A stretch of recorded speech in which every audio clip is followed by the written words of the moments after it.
My name is Yakov Smirnoff. I am a comedian from Russia.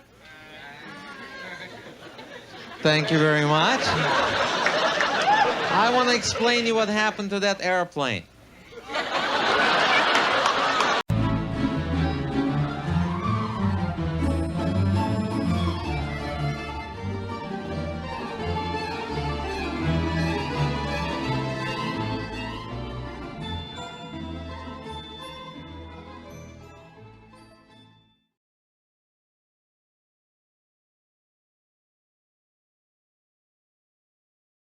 Yakov Smirnoff was born Yakov Nomovich Pokis on January 24, 1951, in Odessa, Ukraine, which was still part of the Soviet Union.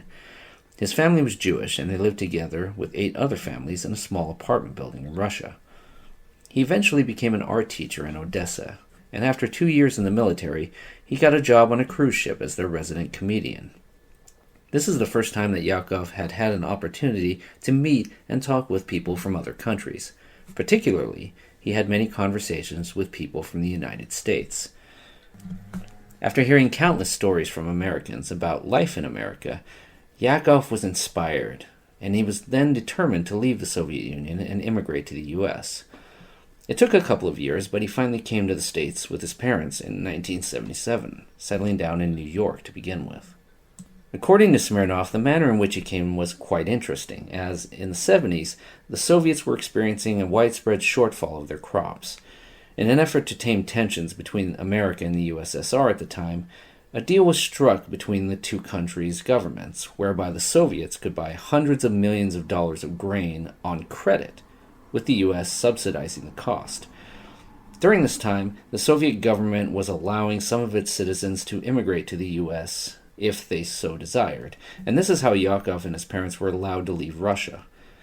At the time, neither Yakov nor his parents spoke any English, and Yakov was nearly sent back to Russia when immigration authorities mistook his occupation as party organizer instead of comedian, which they took to mean that he organized meetings for the Communist Party. So we came to America and we found this nice apartment in New York. And we didn't have any food, no furniture, no money. We were sitting in our suitcases. And we're happy, we're in America. And we hear the knock on the door, and we got scared because it could be the KGB, or even worse, Jehovah's Witness.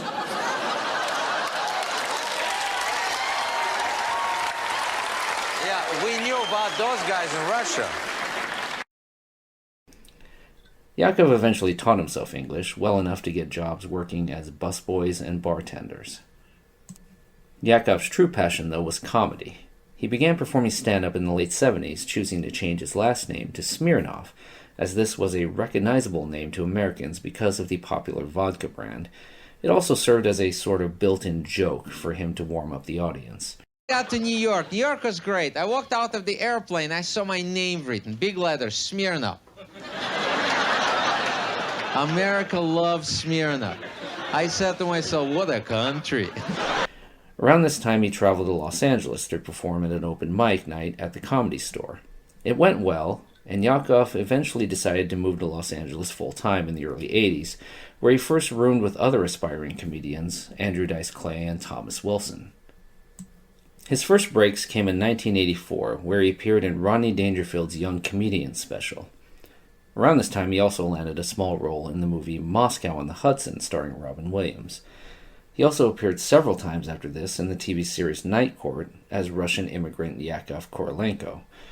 From there were other small roles in The Money Pit, Brewster's Millions, and Buckaroo Banzai. In 1985, he appeared in The Tonight Show with Johnny Carson, and subsequently became a regular guest in later years. In 1986, he starred in his own short-lived comedy, What a Country, the title inspired by his famous catchphrase used in his stand-up routine. It only lasted one season. He also became a U.S. citizen on the 4th of July, 1986. In 1987, Smirnoff met then-President Ronald Reagan when he was invited to a party by the Washington Times featuring Reagan in a cover story. The two hit it off immediately, and as a result, Yakov was enlisted to help write material for Reagan's speeches, particularly the ones which would be used during the president's visits to Russia during the Moscow summit. This eventually led to Smirnoff becoming part of Reagan's inner circle of speechwriters, in his final 2 years of his presidency. Since 1993, Yakov had been performing shows at his own 2,000-seat theater. It's estimated that over the many years of doing this, he has entertained more than 5 million people. In 2006, he received his master's in positive psychology from the University of Pennsylvania, and has gone on to teach psych classes at Drury University and Missouri State. Yakov is still performing to this day at the age of 74, and shows no signs of retiring. I first became aware of Yakov as a kid during his appearances at Dangerfield in 1984. I found him both funny and endearing. And though he has never really gained much more than that of a minor celebrity status, his story is inspiring, as he escaped Russia during the height of its communism, came to America without speaking any English, and became a successful actor, stand-up, and writer. A combination of talent, hard work, and the opportunities that America affords made him prosper. We owe him a great deal of thanks for making us laugh over the years, but without the opportunities living here gave him, he might never have had the career he has had. So he also owes America a great deal of thanks as well. In Yakov's own words, what a country. I couldn't have said it better myself. I'm Triceratops. Thanks for taking this short look at the life and career of Yakov Smirnoff.